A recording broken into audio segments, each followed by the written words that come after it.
petang. Baik, sekarang ini kita nak beri tumpuan anda, kita nak beralih pula ke Pusat Konvensyen Antarabangsa Putrajaya di mana sekarang ini sedang berlangsungnya satu Majlis Pelancaran Rancangan Fizikal Negara ketiga, RFN yang ketiga. InsyaAllah akan bermula dalam sikit masa lagi. Dan sekarang ini saya rasa rakan saya Syahrir Sarfuddin sudah pun bersedia bersama dengan tetamu terhormat kita untuk memberikan sedikit pandangan dan juga bercerita tentang apa agaknya akan berlangsung sepanjang Majlis Pelancaran hari ini. Syahrir, silakan.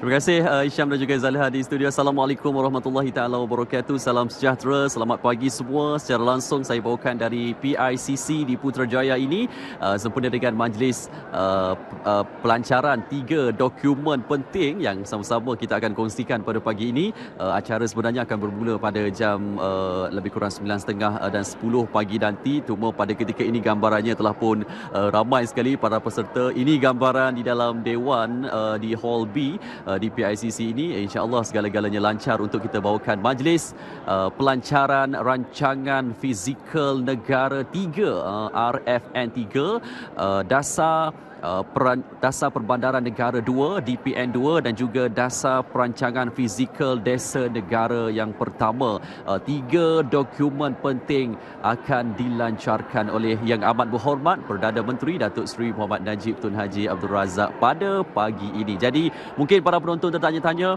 rancangan fizikal negara 3, jadi apakah kejayaan dan juga kesan terhadap rancangan fizikal negara yang pertama dan juga yang kedua yang terdahulu, dan apakah pula dasar perbandaran negara dan apakah juga dasar perancangan fizikal desa negara ini mampu memberikan impak besar kepada penduduk desa.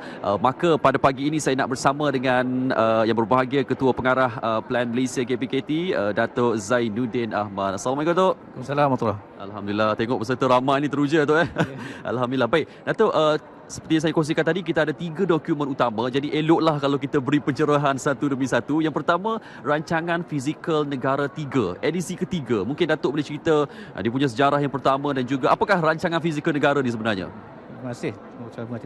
Rancangan Fizikal Negara ni sebenarnya mula-mula sekali dizahirkan pada tahun 2005, dan ianya dizahirkan berdasarkan kepada Perluan Akta, Akta 172 Seksyen 6B. Di mana akta itu menyebut Ketua Pengarah Plan Malaysia hendaklah menyediakan rancangan fizikal negara bagi Semenanjung Malaysia. Dan dasar rancangan fizikal negara ini kandungan utamanya ialah kerangka fizikal pembangunan bagi seluruh negara dari segi spasial. Dia hanya menterjemahkan perancangan bagi sektor-sektor tertentu seperti sektor pengangkutan, sektor ekonomi, sektor pertanian dan banyak sektor-sektor lain yang ada dinyatakan dalam rancangan Malaysia 5 tahun. Jadi rancangan fizikal negara ni dia sebenarnya selari dengan rancangan RMK yang 5 tahun tu. Dia menterjemahkan sebenarnya rancangan fizikal 5 tahun ke dalam rancangan fizikal negara. So oleh kerana dokumen ni dizahirkan pertama kali tahun 2005, yang kedua pada tahun 2010, dan sekarang ni rancangan fizikal negara yang ketiga. Dan dalam rancangan fizikal negara ni dinyatakan supaya juga disediakan dasar-dasar untuk pembangunan perbandaran. Itunya, jadi di situlah terzahirnya dasar perbandaran negara pertama dan kedua. Sekarang dasar perbandaran kedua. Sebab di Malaysia ni kalau kita perhatikan sekarang ni lebih kurang 75% penduduk tinggal di bandar. 75%. Maknanya 3 daripada 4 orang penduduk Malaysia tinggal di bandar. Maknanya satu komposisi yang sangat besar dan hendaklah diberi perhatian serius sehingga kita perlukan satu dasar perbandaran negara yang jelas, yang mantap supaya bandar-bandar ni dapat ditadbir urus dengan baik dan dasar perbandaran tersebut sangat penting supaya semua pentadbir bandar, bandar ke yang YDP ke, dapat menggunakan dokumen tersebut untuk mentadbir bandar dia supaya lebih efisien lebih teratur dan berdaya huni dan berdaya tahan. Ya. Okey, itu dasar pembenaran negara kedua. Okey.